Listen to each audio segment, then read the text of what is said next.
Now if probability score is greater than 0.9, then we mark it as significant, that is 1. And if the probability score that we calculate is less than 0.1, then we mark it as -1 and 0 in other case. So we define a function for two sample t-test, that is, we name the function as stat comparison, then pass an argument. Now the argument here is city, because we want to compare whether one segment versus other segment, and this segment is nothing but determined in our case based on city, because we want to know whether one city booking in one city outperform the booking in the other city.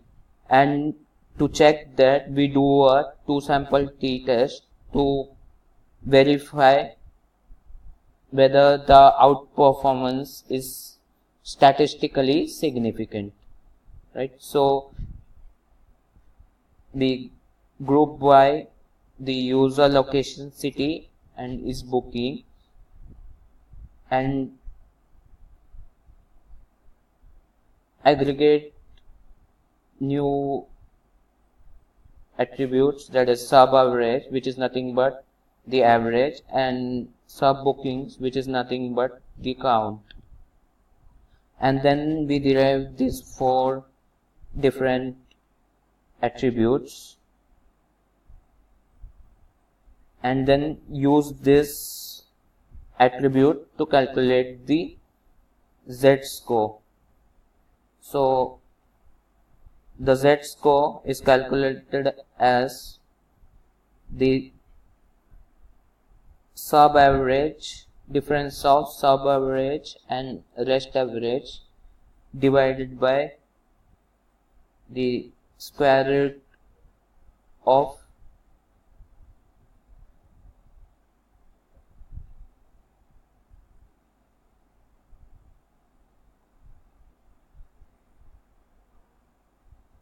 overall average into 1 minus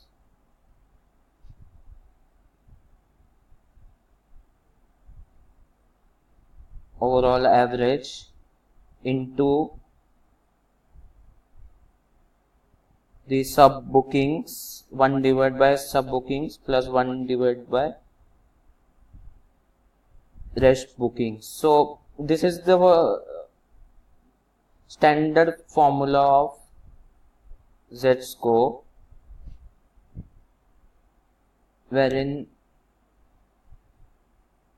you take the mean and then the variance and the standard deviation of the sample, and then find the difference between the value in the sample and the mean and divide it by standard deviation. So that is what we do here, that is we take the difference between the value in the sample and the mean and divide it by the standard deviation. So once we calculate z-score, then we calculate the probability, and after we calculate the probability from the we use this stats package from SciPy, and then once the probability score is calculated, then we create a new variable to mark the significance, that is based on the condition that if probability score greater than 0.9, then we mark it as 1, and if probability score less than 0.1, then we mark it as -1, and other cases we mark it as 0. And then, so let me show you. So we compute this cell, then we call this function and pass the argument user location city.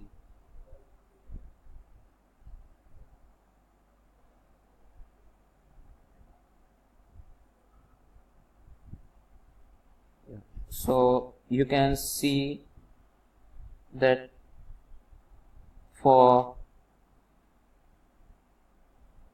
user location city, we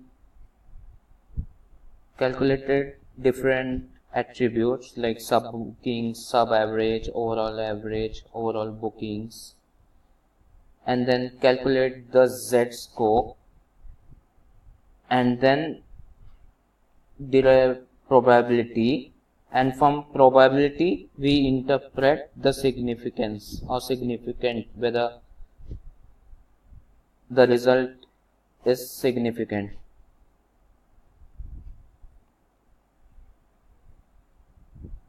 So you have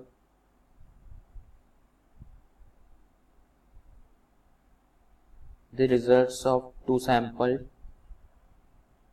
t-tests.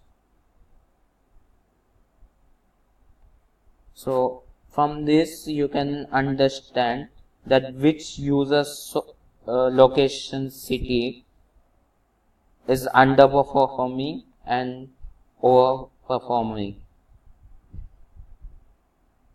We were answering the question that which segment of this hotel booking transaction data, which city is like profitable and which city was not profitable, so that the company can look into those segments and come up with some new campaigning strategies and so on. Our next objective is, once we know that which segment is underperforming and overperforming, then we need to focus on tailoring new marketing campaigns for different cities in the upcoming months. So to do that, we want to understand what cities we can focus. So the task here is, can we group all the similar cities together so that we can set some marketing strategies or campaigns for those similar cities, right? So for this particular objective, we will perform clustering.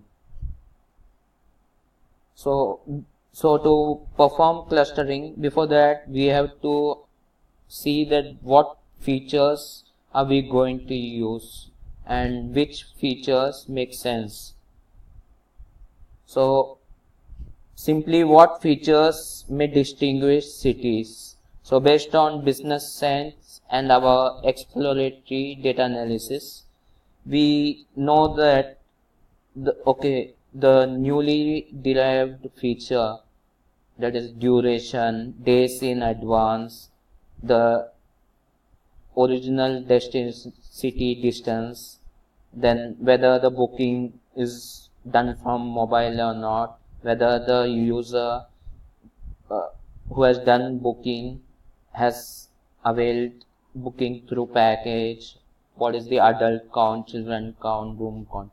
So based on the basic understanding of the business and the preliminary data analysis, we select the features.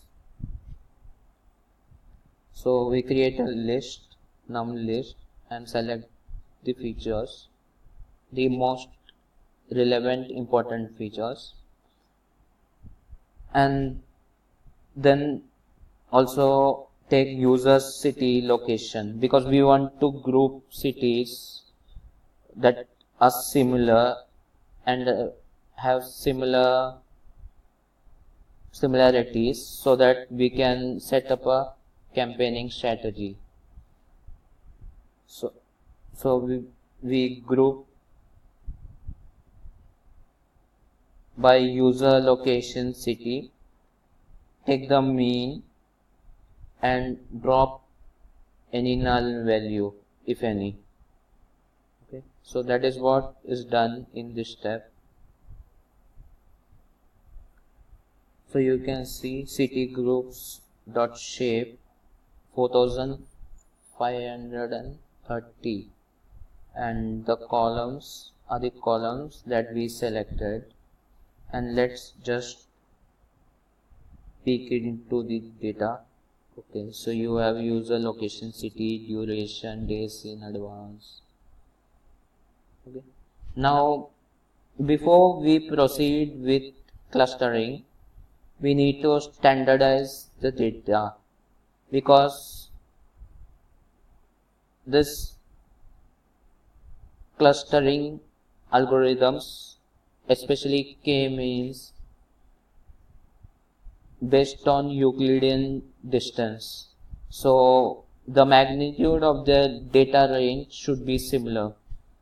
So I make a copy of our group city, name it as city groups std, and then iterate through the list and use scikit-learn preprocessing to scale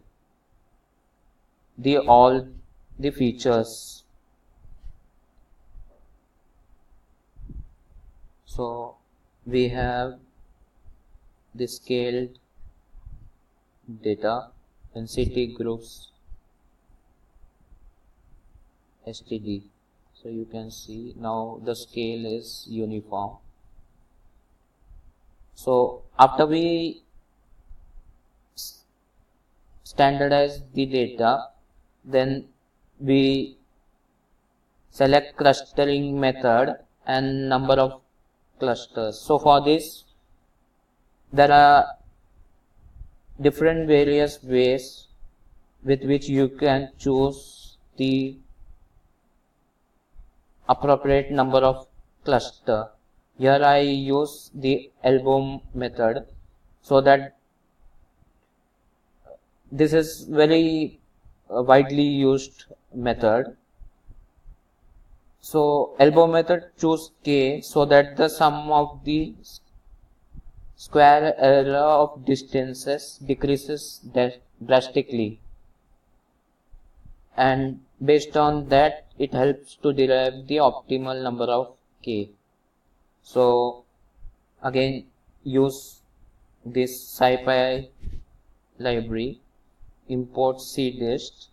Now here we do k-means cluster analysis for 1 to 10 clusters in random, because we don't know that which will be the appropriate cluster, number of cluster or size of the cluster to proceed with clustering for our data. So we put clusters range 1 to 11, that is 10 clusters, then create a list for storing the mean distance, then loop through each cluster and fit the model to the train set. So loop through each cluster and fit the k-means model to the training set, and compute the mean distance and append the information back to mean distance list.